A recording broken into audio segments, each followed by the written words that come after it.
Dear students and dear friends, एक बार फिर स्वागत है अपने चैनल पॉलिटिकल साइंस एसबीएम में। आइए आज हम एक मॉडल पेपर सॉल्व कर रहे हैं। HND 100 यानी राष्ट्र गौरव का पेपर है। इसका एक मॉडल पेपर हम लोग सॉल्व करने जा रहे हैं, जो कि आपके एग्ज़ाम के लिए बेहद महत्वपूर्ण है। और ये आपका BA सेकेंड सेमेस्टर के लिए अनिवार्य है, कंपल्सरी। इसमें पास होना सबके लिए ज़रूरी है। अगर इसमें आप पास नहीं पाते हैं तो आपका मार्क्सिट रुक जाएगा। आपको 3 वर्ष के अंतर्गत 6 सेमेस्टर के अंतर्गत इसमें किसी न किसी हालत में आपको क्लियर करना ही है, पास होना ही है। तो एक बार में ही आप इसको पास कर लीजिए। ज़्यादा थोड़ा सा पढ़ लीजिए, रिवाइज कर लीजिए प्रीवियस ईयर क्वेश्चन पेपर, आप उसको सॉल्व कर लीजिए, देख लीजिए, आप पास हो जाएंगे। तो इसी क्रम में आज हम सॉल्व करते हैं। और हाँ, इसमें केवल ऑब्जेक्टिव क्वेश्चन है, बाकी रिटन नहीं है। तो आइए सॉल्व करते हैं HND 100 का मॉडल पेपर, जो कि आपके एग्जाम के लिए बेहद महत्वपूर्ण है। आगे बढ़ने से पहले एक रिक्वेस्ट है, जिन साथियों ने अब तक चैनल को सब्सक्राइब नहीं किया है प्लीज़ सब्सक्राइब कर लीजिए, साथ ही अपने दोस्तों में भी शेयर कीजिए और वीडियो को पूरा देखने का प्रयास कीजिए। तो आइए सॉल्व करते हैं। पहला क्वेश्चन है, राष्ट्र के लिए आवश्यक घटक नहीं है। तो राष्ट्र के लिए आवश्यक घटक आपका जातिवाद नहीं है। स्टूडेंट्स, इसमें टोटल 75 क्वेश्चन हैं, तो ज़्यादा लोग इस पर डिस्कस नहीं करेंगे, नहीं तो वीडियो ज़्यादा लंबा हो जाएगा। केवल आंसर सॉल्व करते हैं, आंसर देखते हैं। दूसरा क्वेश्चन है, राष्ट्र का प्रथम उल्लेख किस ग्रंथ में मिलता है। तो राष्ट्र का प्रथम उल्लेख आपका ऋग्वेद में मिलता है। क्वेश्चन नंबर 2 है, पद्मावत किसकी रचना है। तो पद्मावत आप सभी को पता है, मलिक मोहम्मद जायसी के, ऑप्शन डी सही होगा। क्वेश्चन नंबर 4, संस्कृति शब्द का अर्थ है। संस्कृति शब्द का अर्थ आपका ये सभ्यता से है। क्वेश्चन नंबर 5, भारतीय संस्कृति का स्वरूप मूलतः मानवतावादी है। ये कथन क्या है। ये कथन बिल्कुल सत्य है। क्वेश्चन नंबर 6 है, वैदिक साहित्य की अंतिम कड़ी कौन सी है। तो वैदिक साहित्य की अंतिम कड़ी आपकी उपनिषद है, इनको वेदांत भी बोलते हैं। क्वेश्चन नंबर 7 है, द्वैपायन नाम है। तो द्वैपायन नाम है आपका, बेहद फेमस है वो वेद व्यास, जो कि महाभारत के रचयिता हैं। क्वेश्चन नंबर 8 है, प्राचीन भारतीय में सोना के लिए कौन सा नाम नहीं मिलता है। ध्यान देना है, कौन सा नाम नहीं मिलता है। हेम सोना के लिए शब्द है, शतमान भी है और कंचन भी है, लेकिन रजत नहीं है। रजत चांदी से संबंधित है, इसलिए इसका आंसर ऑप्शन सी होगा। क्वेश्चन नंबर 9 है, निम्नलिखित में कौन आचार चिकित्सा विज्ञान से संबंधित नहीं है। तो इसमें नागार्जुन नहीं है। क्वेश्चन नंबर 10 है, त्रप शब्द किस धातु से बना है। तो त्रप धातु जो शब्द है आपका सीसा से बना है, ऑप्शन बी सही होगा। क्वेश्चन नंबर 11 है, तराइन की लड़ाई कब हुई। तो तराइन की लड़ाई 1192 में हुई। क्वेश्चन नंबर 12 है, पानीपत का प्रथम संग्राम कब हुआ। तो पानीपत का प्रथम संग्राम 1526 में हुआ। क्वेश्चन नंबर 13, पानीपत का द्वितीय युद्ध किसके बीच हुआ। पृथ्वीराज चौहान और मोहम्मद गौरी, बाबर और इब्राहिम लोदी, अकबर और हिमू, या दौलत राव सिंधिया या अंग्रेजों के बीच। तो पानीपत का द्वितीय युद्ध आपका अकबर और हिमू के बीच में हुआ। क्वेश्चन नंबर 14 है, कौटिल्य का सप्तांग सिद्धांत किससे है। तो उसका सप्तांग सिद्धांत आपका राज्य से संबंधित है। राज्य की परिभाषा या राज्य का किस प्रकार होना चाहिए उसके बारे में बात करता है, सप्तांग सिद्धांत के बारे में। तो इसका ये हुआ राज्य की परिभाषा। क्वेश्चन नंबर 15 है, प्राचीन भारतीय गणराज्य में महाजनपदों की संख्या कितनी थी। तो कुल 16 गणराज्य थे, 16 महाजनपद थे। क्वेश्चन नंबर 16, बौद्ध चित्रकला के प्रमुख केंद्र अजंता गुफा में किन कलाओं का अद्वितीय संगम है। तो चित्रकला, मूर्तिकला और स्थापत्य कला का अद्वितीय संगम है, ऑप्शन ए सही होगा। क्वेश्चन नंबर 17 है, रामायण की रचना किसने की। तो आप सभी को पता है कि रामायण की रचना वाल्मीकि ने की। क्वेश्चन नंबर 18, चरक किसके दरबार में थे। तो चरक आपकी कनिष्क के दरबार में थे। क्वेश्चन नंबर 19, धार्मिक पत्रिका कल्याण किस शहर से प्रकाशित होती है। धार्मिक पत्रिका कल्याण आपकी गोरखपुर से प्रकाशित होती है। क्वेश्चन नंबर 20, महावीर स्वामी का प्रारंभिक नाम क्या था। उनका प्रारंभिक नाम वर्तमान था, ऑप्शन बी सही होगा। क्वेश्चन नंबर 21 है, ज्यामपंती किसकी देन है। तो ज्यामपंती आपकी आर्यभट्ट की देन है। क्वेश्चन नंबर 22, अर्थशास्त्र रचयिता हैं। तो अर्थशास्त्र रचयिता कौटिल्य हैं। क्वेश्चन नंबर 23, नालंदा कहाँ स्थित है। तो नालंदा आपका बिहार में स्थित है। क्वेश्चन नंबर 24, संपूर्ण बृहत्तर भारत तक किस सम्राट का साम्राज्य विस्तारित था? तो सम्राट अशोक का साम्राज्य विस्तारित था। क्वेश्चन नंबर 25, किस भारतीय राजवंश ने सर्वप्रथम स्वर्ण मुद्राओं का प्रवर्तन किया? तो इसमें कुषाण होना चाहिए, लेकिन कुषाण नहीं है, ऑप्शन थोड़ा डिसमैच है, कुषाण होना चाहिए। उसके बाद सातवाहन भी लोग कह सकते हैं, लेकिन कुषाण होना चाहिए, ये प्रश्न कुषाण से संबंधित है। क्वेश्चन नंबर 26, पंच महाव्रत संबंधित है, तो पंच महाव्रत आपका जैन धर्म से संबंधित है। क्वेश्चन नंबर 27 है, किरातोनजियम की रचयिता कौन है? तो इसके रचयिता भारवी हैं। तो क्वेश्चन नंबर 28 है, प्रेम मार्गी कवि हैं? तो प्रेम मार्गी कवि आपके कालिदास हैं, ऑप्शन सी सही होगा। क्वेश्चन नंबर 29, भारत का नेपोलियन कहा जाता है? भारत का नेपोलियन समुद्रगुप्त को कहा जाता है, ऑप्शन ए सही होगा। क्वेश्चन नंबर 30 है, गीत गोविंद की रचना किसने की? तो गीत गोविंद की रचना जयदेव ने की, ऑप्शन सी सही होगा। क्वेश्चन नंबर 31 है, कौन सा संस्कार शिक्षा से संबंधित है? तो शिक्षा से संबंधित संस्कार आपका उपनयन संस्कार संबंधित है। क्वेश्चन नंबर 32, निम्नलिखित में से कौन अक्षय ऊर्जा का उदाहरण नहीं है? तो अक्षय ऊर्जा का उदाहरण आपका परमाणु ऊर्जा नहीं है। क्वेश्चन नंबर 33, काला सोना नाम से प्रसिद्ध है? तो काला सोना आपका किससे प्रसिद्ध है? किसे बोलते हैं काला सोना? कोयला को बोलते हैं। क्वेश्चन नंबर 34, पृथ्वी का तापमान बढ़ने का प्रमुख कारण क्या है? तो ग्रीन हाउस गैसेज हैं, ऑप्शन सी सही होगा।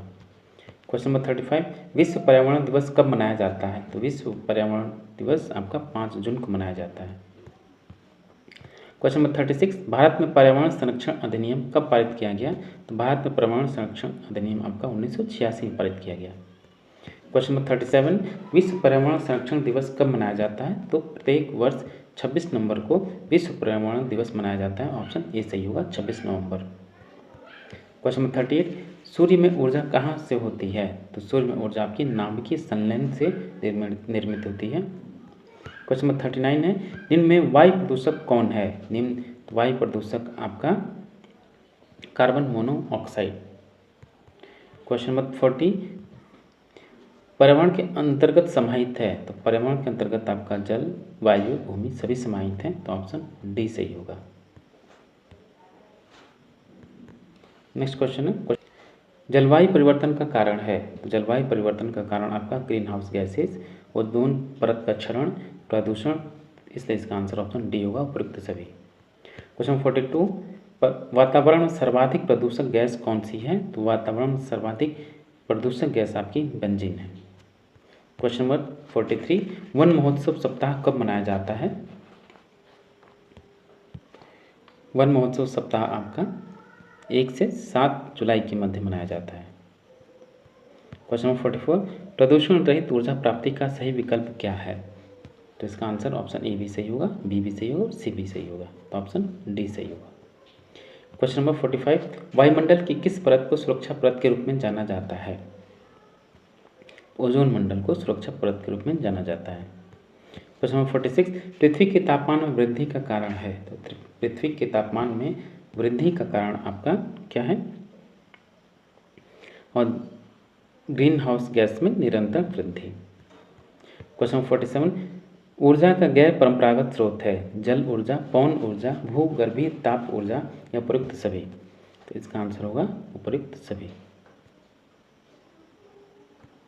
क्वेश्चन 48, अम्लीय वर्षा किस प्रदूषण से होती है? तो अम्लीय वर्षा आपकी वायु प्रदूषण से होती है, ऑप्शन सी सही होगा।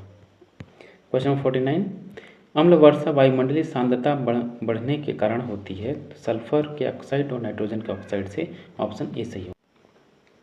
नेक्स्ट क्वेश्चन है क्वेश्चन नंबर 50, भूकंपीय तरंगों का मापन करने वाला यंत्र क्या है? तो भूकंपीय तरंगों को मापन करने वाला यंत्र आपका सिस्मोग्राफ है। नेक्स्ट क्वेश्चन है क्वेश्चन नंबर 51, सभी ईंधन मुख्यतः यौगिक होते हैं? तो सभी ईंधन मुख्यतः आपके कार्बन के यौगिक होते हैं। क्वेश्चन नंबर 52, राजीव गांधी राष्ट्रीय उद्यान स्थित है? तो ये आपका राजस्थान में स्थित है, ऑप्शन ए सही होगा। क्वेश्चन नंबर 53, राष्ट्रीय पक्षी है? तो ये आप बचपन से पढ़ते आ रहे हैं, तो राष्ट्रीय पक्षी आपका मोर है। क्वेश्चन नंबर 54, किस वर्ष मानव अधिकार परिषद ने संयुक्त राष्ट्र मानवाधिकार आयोग की जगह ली? तो इसका आंसर होगा ऑप्शन डी, 2006। क्वेश्चन नंबर 55, भारतीय संविधान में वेदी के समक्ष समानता एवं विधियों का समान संरक्षण का प्रावधान किस अनुच्छेद में किया गया है? इसका आंसर होगा ऑप्शन बी अनुच्छेद 14 आर्टिकल 14। क्वेश्चन नंबर 56 है, महिलाओं के प्रति भेदभाव की समाप्ति की घोषणा पर अभिसमय महासभा द्वारा कब स्वीकार किया गया? तो इसका आंसर होगा ऑप्शन डी 18 दिसंबर 1979 को। क्वेश्चन नंबर 57 है,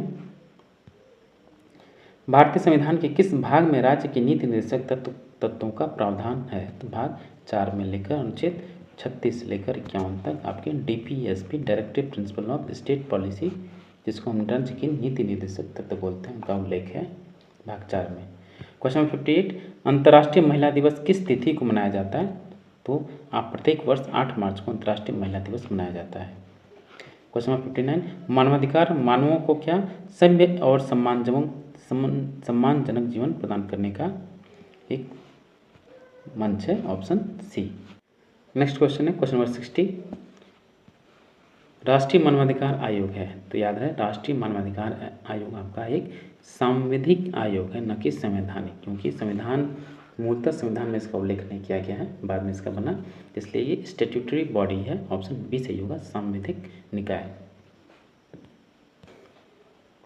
नेक्स्ट क्वेश्चन है क्वेश्चन नंबर 61, मानवाधिकार के लिए संयुक्त राष्ट्र उच्चायुक्त का कार्यालय कहाँ स्थित है? इसका आंसर होगा option B Geneva. Question number 62, अंतर्राष्ट्रीय महिला दिवस कब मनाया जाता है? तो ये 8 मार्च को मनाया जाता है।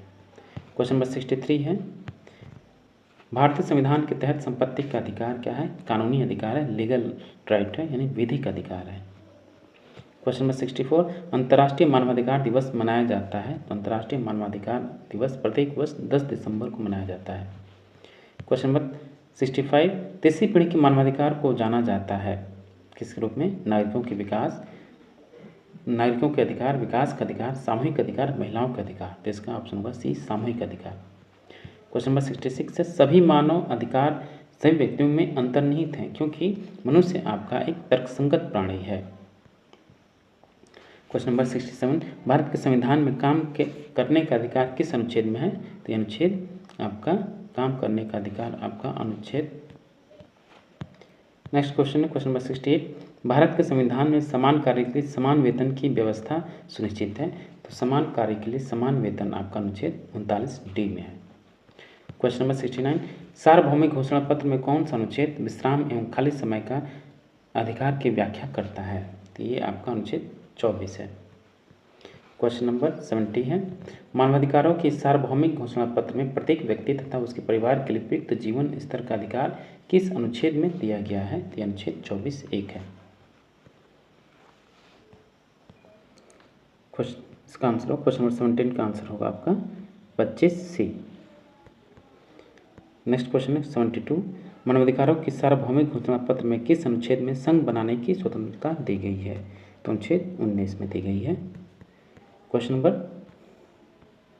73 है, मानवाधिकारों की सार्वभौमिक घोषणा में किस अनुच्छेद में शांतिपूर्ण सभा करने का अधिकार दिया गया? तो ये भी इसका आंसर होगा आर्टिकल 19 अनुच्छेद 19।